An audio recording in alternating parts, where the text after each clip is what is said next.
Yo, what's up guys? Just about to go take a look at a flip that I'm pursuing. Now normally I don't do this, all right? I don't do flips because there's a lot of variables in flips, a lot of unexpected. But being that I have the multifamily game so tight to the point I don't have to be an active member in it, because I have one of my team members who's actually, or Matt, that's the multi-unit acquisition program.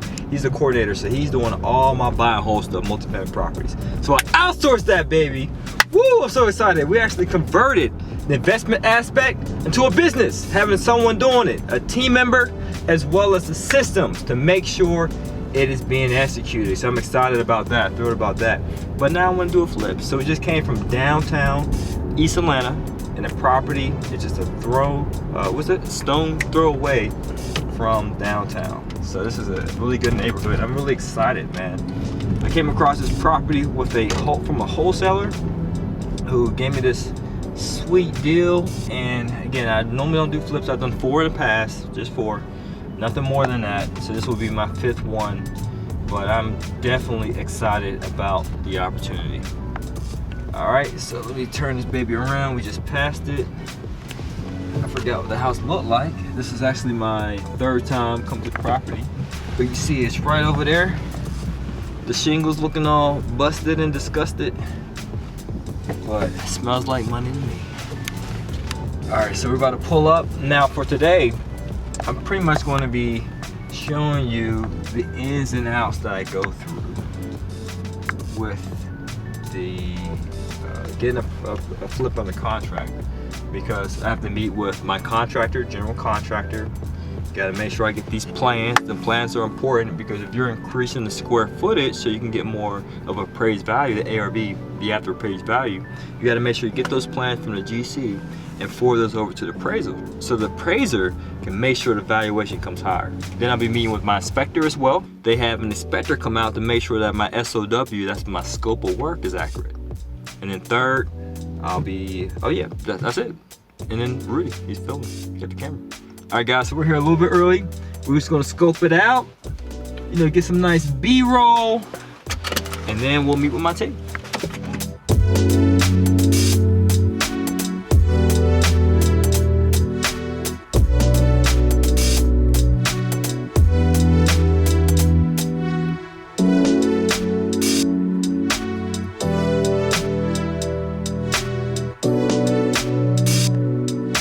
So we're here at the flip, at the property.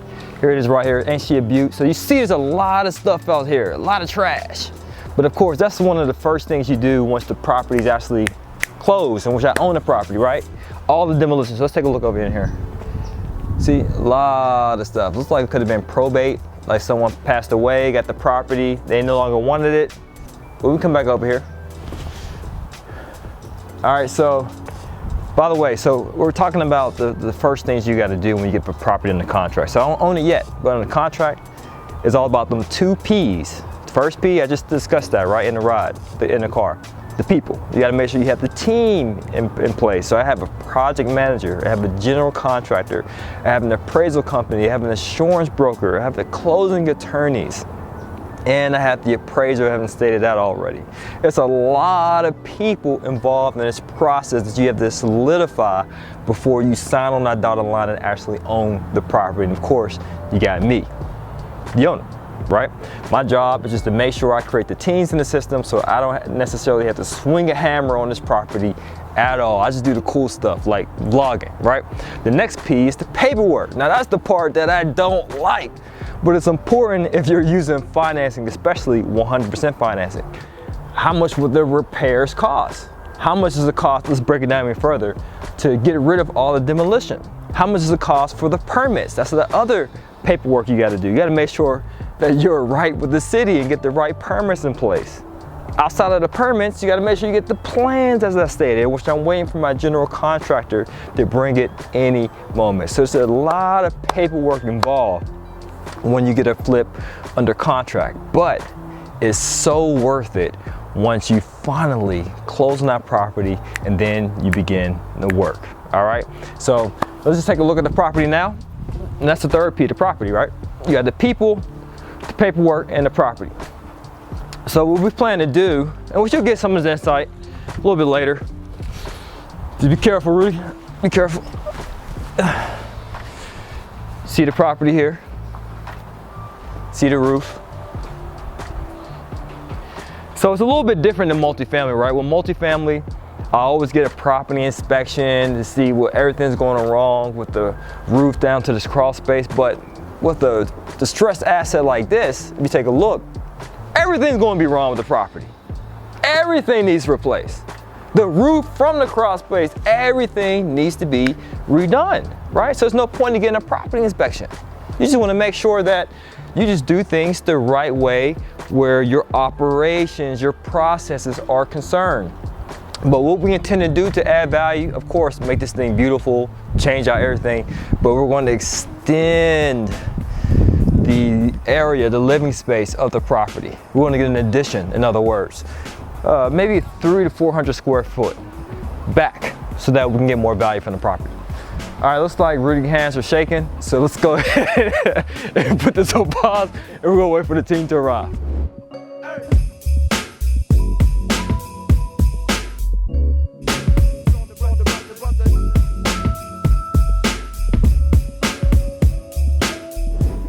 So what do you think about the family room? It's all right. It's all right? Yeah, them really want big room. Big room? Mm-hmm. Mm-hmm. You say you pushing everything back. Yep, yep.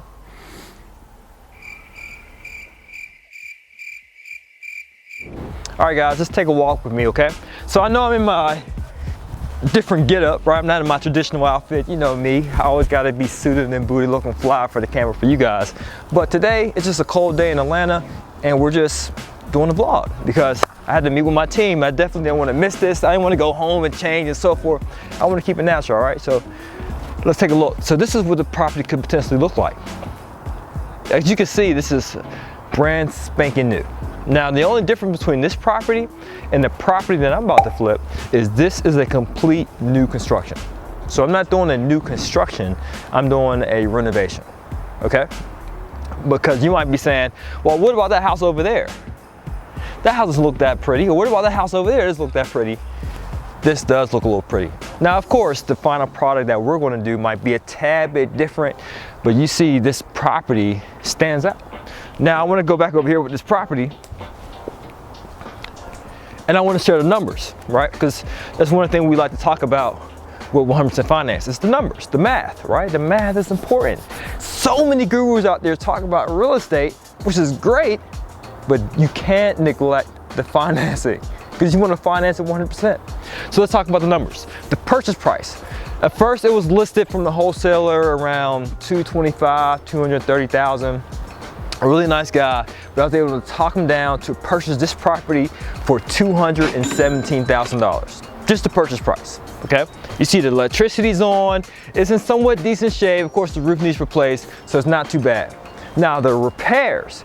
So the repairs, I got an estimate from the contractor for about $100,000 more or less, but I always want to put a oops factor in there, a contingency, an emergency fund of an additional 10%. So I increase the value to $110,000. Excuse me, I increase the repair costs, not value, the repair costs to $110,000 to factor in a $10,000 contingency for repairs. So all in, $217,000 plus $110,000 equals, what's the math, Rudy? I can't do that in my head. Let's use the calculator.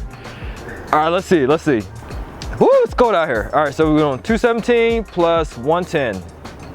327. Now, using the hard money formula, we should do the following math. You take the after repair value, after getting comps from this property, that's comparable sales, right? Look at that property that sold recently, like this property right here is $465,000, 465. So what we're gonna do is take 465,000, that's the ARV, times 0.7, 325,500. Now I'm subtracting the purchase price of 217. Then I'm subtract 110. Again, I only need 100,000 for repairs, but I'm gonna do 110 to be on the safe side. Minus 110. So pretty much I still have to bring 1,500 to the table. So that's pretty much the math that we did right here for this property. So it looks like a sweet deal. Of course, got to bring some money out of pocket, but hey, the profit, I know that's what you're interested in, will be great on this deal, and I'll probably break down those numbers in another video, okay? All right, so let's go ahead and hop in the car and get warmed up. We're just like, yeah, let's do that before our team arrives. All right, peace.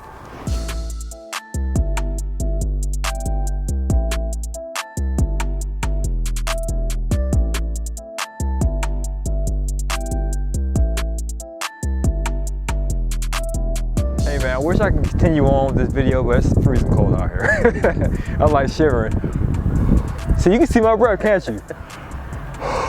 You know it's cold, man. We gotta wrap this thing up. But speaking of wrapping it up, my GC's in there just making sure the plans are correct, seeing what we've got to change. Because we just got some hiccups about the family room. If we want to make it a family room or a bedroom. So he's got the plans and just trying to plan that stuff out. But it was cool running into one of my old college buddies. It's amazing. He's knee deep in real estate just like me. So of course, we're gonna rub hands, shake hands, and break bread together, all right? So speaking of breaking bread, let's go ahead and finish up with this flip so we can break bread, make money, and let's call it a day.